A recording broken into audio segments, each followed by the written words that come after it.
ಆ ಪರಮ ಪೂಜ್ಯರ ಶಕ್ತಿಯಿಂದ ನಡೀತಾ ಇದ್ರು ಕೂಡ ಕಿಂಚಿತ್ತು ಅಹಂಕಾರ ಭಾವನೆ ಇಲ್ಲದೆ ಸದಾ ವಿನೀತರಾಗಿ ನಂದು ಏನಿಲ್ಲ ಎಲ್ಲ ಗವಿಸಿದ್ದಪ್ಪನ ಕೃಪೆಯಿಂದ ಇದು ನಡೀತದ ಅಂತ ಹೇಳಿ ಹೇಳುವಂತಹ ಏಕೈಕ ತ್ಯಾಗವಂತ ಅಪರೂಪದ ಸ್ವಾಮೀಜಿಯವರು ಯಾರಂದ್ರೆ ಅಭಿನವ ಗವಿಸಿದ್ದೇಶ್ವರ ಮಹಾಸ್ವಾಮೀಜಿಯವರು. ಅಂತ ಮಹಾಸ್ವಾಮೀಜಿಯವರನ್ನ, ಅಂತ ಈ ಪರಂಪರೆಯನ್ನ, ಅಂತ ಈ ಮಠದ ವೈಭವವನ್ನ, ಅಂತ ಮಠದ ಭಕ್ತರನ್ನ ಕಾಣುವಂತಹ ನಾವು ನೀವು ಇಂಥ ಭಕ್ತಿಯನ್ನು ನೋಡುವಂತವರೇ ನಾವೆಲ್ಲ ಧನ್ಯರಂತ ನಾನು ಬಯಸ್ಕೊಂಡಿದ್ದೀನಿ. ಪೂಜ್ಯರ ಸೇವೆ ಅನನ್ಯ. ನಮ್ಮ ನಾಡಿಗೆ ಇವತ್ತು ಸಾವಿರಾರು ಜನ ಪೂಜ್ಯರ ಇದ್ದಾರೆ, ಆದ್ರೆ ಎಲ್ಲರಿಗೂ ಮಾದರಿಯಾಗುವಂತಹ ಸ್ವಾಮೀಜಿಯವರು, ಜಗತ್ತಿಗೆ ಮಾದರಿಯಾಗುವಂತಹ ಸ್ವಾಮೀಜಿಯವರನ್ನು ಕೊಟ್ಟಿದ್ದು ಯಾವುದಂತಂದ್ರ ನಮ್ಮ ಕೊಪ್ಪಳದ ಗವಿಮಠ ಇವತ್ತು ನಮ್ಮ ಜಗತ್ತಿಗೆ ಸ್ವಾಮಿ ಕುಲಕ್ಕೆ ಒಂದು ಗೌರವ ತಂದು ಕೊಟ್ಟಿದೆ. ಸ್ವಾಮೀಜಿಯವರಿಗೆ ಕಿಮ್ಮತ್ತು ಇವತ್ತು ಹೆಚ್ಚಾಗುತ್ತಿದೆ ಪರಮ ಪೂಜ್ಯರಿಂದ. ಈ ಮಠದ ಪರಂಪರೆ ಇವತ್ತು ನಮ್ಮ ನಾಡಿಗೆ ಅಧ್ಯಾತ್ಮದ ಶೈಕ್ಷಣಿಕವಾದಂತಹ ಒಂದು ಕ್ರಾಂತಿಯನ್ನ ಮಾಡಿದೆ. ಮತ್ತು ದಾಸೋಹ ಬಹುತೇಕ 12ನೇ ಶತಮಾನದಲ್ಲಿ ನಾವು ಯಾರು ದಾಸೋಹ ನೋಡಿಲ್ಲ. ಇವತ್ತು ದಾಸೋಹ ವ್ಯವಸ್ಥೆಯನ್ನು ನೋಡಿದ್ರ 12ನೇ ಶತಮಾನ ಬಸವಣ್ಣನವರ ದಾಸೋಹನೇ ಇಲ್ಲಿ ಬಂದದಂತ ಅನಿಸ್ತದ.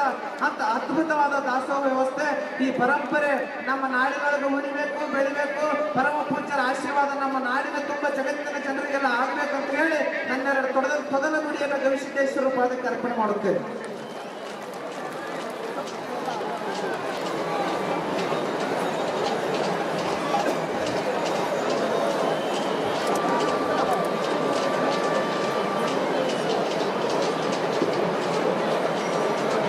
ಹಲೋ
ಫಿಸಿಕಲ್ ಶ್ರೀಗಳಿಂದ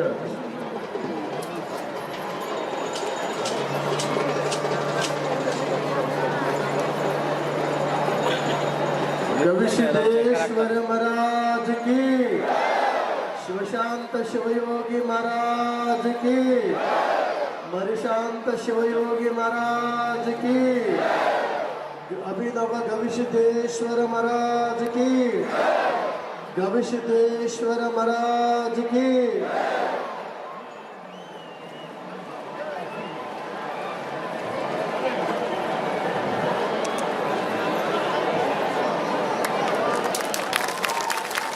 गविसिद्धेश्वर महाराज की, गविसिद्धेश्वर महाराज की, अभिनव गविसिद्धेश्वर महाराज की, गविसिद्धेश्वर महाराज की, गविसिद्धेश्वर महाराज की.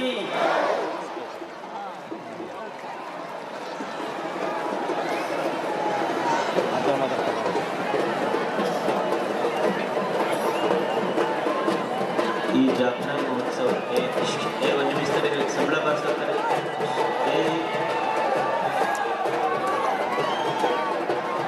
ಒಂದು ನಿಮಿಷ. ಈ ಜಾತ್ರಾ ಮಹೋತ್ಸವಕ್ಕೆ ನಾಡಿನ ಪರಮ ಪೂಜ್ಯರು, ಎಲ್ಲ ಹಿರಿಯ ಜನಪ್ರತಿನಿಧಿಗಳು, ಅದರ ಜೊತೆಗೆ ಅಪಾರ ಗವಿಸಿದ್ದಪ್ಪ ಜನ ಭಕ್ತ ವೃಂದ ತಾವೆಲ್ಲ ಪಾಲ್ಗೊಂಡಿದ್ದೀರಿ. ನಾನು ಮ್ಯಾಲೆ ಮಾತಾಡ್ತೇನೆ, ಎರಡ ಮಾತು ಹೇಳಿಬಿಡ್ತೇನೆ. ಒಂದು ಬದುಕು ಸಾರ್ಥಕ ಆಗಬೇಕಾದ್ರೆ ಮನುಷ್ಯ ಏನು ಮಾಡಬೇಕು? ಒಂದು ಸಾರ್ಥಕತೆಯ ಜೀವನದ ಲಕ್ಷಣ ಅಂದ್ರೆ ಇಷ್ಟೇ, ಕೈಯಲ್ಲಿ ಸತ್ಕಾರ್ಯಗಳಿರಬೇಕು, ತಲೆಯಲ್ಲಿ ಸದ್ವಿಚಾರಗಳಿರಬೇಕು, ಬಾಯಲ್ಲಿ ಸವಿ ಮಾತುಗಳಿರಬೇಕು, ಹೃದಯದಲ್ಲಿ ಪ್ರೇಮ ಇರಬೇಕು. ಇಷ್ಟಿದ್ರೆ ಸಾಕು, ಅದು ಬದುಕಿನ ಸಾರ್ಥಕತೆ ಇರುತ್ತೆ. ತಲೆಯಾಗ ಚಲೋ ವಿಚಾರ ಇರಬೇಕು, ಕೈಯಾಗ ಚಲೋ ಕೆಲಸ ಇರಬೇಕು, ನಾಲ್ಗೆ ಮೇಲೆ ಚಲೋ ಮಾತಿರಬೇಕು, ಎದೆಯಾಗ ಪ್ರೇಮ ಇರಬೇಕು. ಇಷ್ಟಿದ್ದು ಬಿಟ್ರೆ ನಾವು ಗವಿಸಿದ್ದಪ್ಪಜ್ಜನ ಗದ್ದಿಗೆ ಹೋಗಿ ದೀಪ ಹಚ್ಚೋದು ಬೇಕಾಗಿಲ್ಲ. ಇಷ್ಟಿದ್ರೆ ಅವನ ಬಂದು ನಿಮ್ಮ ಮನೆಯ ಜಗಲಿಯ ದೀಪ ಆಗಿ ನಿಮ್ಮ ಮನ್ಯಾಗ ಸದಾ ಇರ್ತಾನೆ. ಮನೆಗೆ ಎಲ್ಲ ಬಹಳ ಭಕ್ತರು ಸೇರಿದ್ದೀರಿ. ನಂದೊಂದೇ ಮಾತು ಗೊತ್ತಲ್ಲ, ನಿಮ್ಮ ಜಾತ್ರೆ ಮುಗೀತು, ನನ್ನ ಜಾತ್ರೆ ನೀವೆಲ್ಲ ಸಮಾಧಾನದಿಂದ ಸಂತೋಷದಿಂದ ಮನೆ ಮುಟ್ಟದ ಮೇಲೆ ನಮಗೆ ಅವತ್ತು ಆಗುತ್ತೆ ಹೇಳ್ದಂಗೆ ಆಗ್ತೈತಿ. ನೀವೆಲ್ಲ ದಯವಿಟ್ಟು ಕೈ ಮುಗಿದು ನಿಮ್ಮಲ್ಲಿ ಪ್ರಾರ್ಥನೆ, ಯಾರು ಅವಸರ ಮಾಡಬೇಡ್ರಿ, ಒತ್ತಡ ಮಾಡಬೇಡ್ರಿ, ಸಮಾಧಾನದಿಂದ ಹೋಗ್ಬೇಕಷ್ಟೇ. ಒಂದು ಸ್ವಲ್ಪ ಗದ್ದಲಿದೆ, ಆದಷ್ಟು ನಿಂತು ಹೋಗ್ರಿ, ಯಾರು ಒತ್ತಬೇಡ್ರಿ.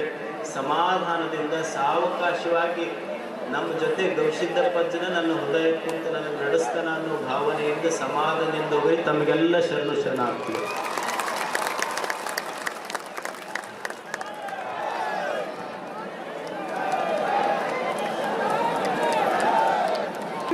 ಎಲ್ಲ ಪುಣ್ಯ ಕ್ಷೇತ್ರಗಳಿಗೆ ಹೋಗ್ತೀವಿ. ಮೊದಲು ಏನ್ ಅನಿಸ್ತದೆ ಅಂದ್ರೆ ಎಲ್ಲ ನದಿ ತೀರ್ಥ ಕ್ಷೇತ್ರಕ್ಕೆ ಹೋಗಿ ಸ್ನಾನ ಮಾಡಿ ಬಂದಾಗ ಏನು ಪುಣ್ಯ ಬರ್ತದೆ ಅಂತ ಭಾವಿಸ್ಕೊಂಡಿದೀವಿ. ಬಹುತೇಕ ಎಲ್ಲಾ ನದಿಗಳಲ್ಲಿ ಮಿಂದು ಬರುವಂತಹ ಆ ಪುಣ್ಯ ಗವಿಸಿದ್ದೇಶ್ವರ ಜಾತ್ರೆಗೆ ಮಾತ್ರ ಬರ್ತದಂತ ನನಗೆ ಅನ್ಸಕತ್ತದ. ಅಷ್ಟೇ ಅಲ್ಲ, ನಮ್ಮ ಭಾರತ ದೇಶದಲ್ಲಿ 12 ಜ್ಯೋತಿರ್ಲಿಂಗಗಳಿದಾವ್. ಎಲ್ಲ ಜ್ಯೋತಿರ್ಲಿಂಗಗಳನ್ನ ನಾವು ದರ್ಶನ ಮಾಡ್ಕೊಂಡು ಬಂದೀವಿ. ಇವತ್ತು ಎಲ್ಲರ ಪಾದ ಇವತ್ತು ಗವಿಸಿದ್ದೇಶ್ವರ ಸನ್ನಿಧಿಯೊಳಗೆ ಅದಾವು. ಇವತ್ತು 12 ಜ್ಯೋತಿರ್ಲಿಂಗವನ್ನ ದರ್ಶನ ಮಾಡ್ಕೊಂಡು ಬಂದು ಇವತ್ತು ನಮ್ಮ ಗವಿಸಿದ್ದೇಶ್ವರ ಜಾತ್ರೆಯನ್ನು ನೋಡಿದ್ರೆ ಆ 12 ಜ್ಯೋತಿರ್ಲಿಂಗ ದರ್ಶನ ಮಾಡಿದಷ್ಟು ಪುಣ್ಯದ ಫಲ ಇವತ್ತು ನಮಗೆ ಸಿಗ್ತದ. ಅಷ್ಟೇ ಅಲ್ಲ, ನಮ್ಮ ಅಭಿನವ ಗವಿಸಿದ್ದೇಶ್ವರ ಸ್ವಾಮೀಜಿಯವ್ರನ್ನ ನೋಡಿದಾಗ ನನಗೆ ಏನ್ ಅನಿಸ್ತದ ಅಂತಂದ್ರ ಸಾಕ್ಷಾತ್ ಸ್ವಾಮಿ ವಿವೇಕಾನಂದ ನಮ್ಮ ಮುಂದೆ ಬಂದು ನಿಂತಾರೆ ಅಂತ ಅನಿಸ್ತದ. ಅಷ್ಟೇ ಅಲ್ಲ, ಜಗತ್ತಿನೊಳಗೆ ಎಷ್ಟು ಜನ ಮಹಾತ್ಮರು ಸಂತರಂದ್ರೆ ಬಹಳ ಪ್ರೇಮ ಇಟ್ಕೊಂಡು ಸರ್ವೇ ಜನ ಸುಖಿನೋ ಭವಂತು, ದಯವೇ ಧರ್ಮದ ಮೂಲ ಎಂಬ ತತ್ವವನ್ನ ಯಾರು ಮೈಗೂಡಿಸಿಕೊಂಡು ಲೋಕದ ಹಿತಕ್ಕಾಗಿ ಜೀವನ ಮಾಡಿಕೊಂಡು ಜಗತ್ತಿನಲ್ಲಿ ಎಷ್ಟು ಜನ ಮಹಾತ್ಮರ ಅವತಾರ ತಾಳಿ ಬಂದಿದ್ದಾರೆ. ಅವರ ಎಲ್ಲರ ಸ್ವರೂಪವೇ ಅಭಿನವ ಗವಿಸಿದ್ದೇಶ್ವರ ಮಹಾಸ್ವಾಮೀಜಿಯವರು. ಅಷ್ಟೇ ಅಲ್ಲ, ನೀವೇನು ಭಕ್ತಾದಿಗಳು ಕೂಡಿದಿರಲ್ಲ, ಇವತ್ತು ಜಗತ್ತಿನೊಳಗೆ ಎಷ್ಟು ಜನ ಭಕ್ತಿವಂತರಾಗಿ ಹೋಗಿದ್ದಾರೆ. ಅವರೆಲ್ಲರ ಸ್ವರೂಪದಿಂದ ಪ್ರೇಮ ಭಾವದಿಂದ ಇವತ್ತು ಈ ಭಕ್ತಿಯನ್ನ ನೋಡ್ಲಿಕ್ಕೆ ಬಂದಿದ್ದೀರಲ್ಲ, ನಿಮ್ಮ ಭಕ್ತಿಗೆ ಸರಿಸಾಟಿ ಇಲ್ಲ. ಗವಿಸಿದ್ದೇಶ್ವರರ ಕೃಪೆ ನಮ್ಮ ನಾಡಿನ ನಮ್ಮ ನಾಡಿನ ಜನತೆಗೆ ಬಹಳ ಅವಶ್ಯಕತೆ ಇದೆ. ಅವರು ಕಾರುಣ್ಯ ದೃಷ್ಟಿಯಿಂದ ನೋಡ್ತಾರ, ತಾಯಿಯ ದೃಷ್ಟಿಯಿಂದ ನೋಡ್ತಾರ. ಇವತ್ತು ಅವರು ಮಾಡಿರುವಂತಹ ಕಾರ್ಯಗಳು ಬಹಳ ಅದ್ಭುತವಾದಂತ ಕಾರ್ಯ.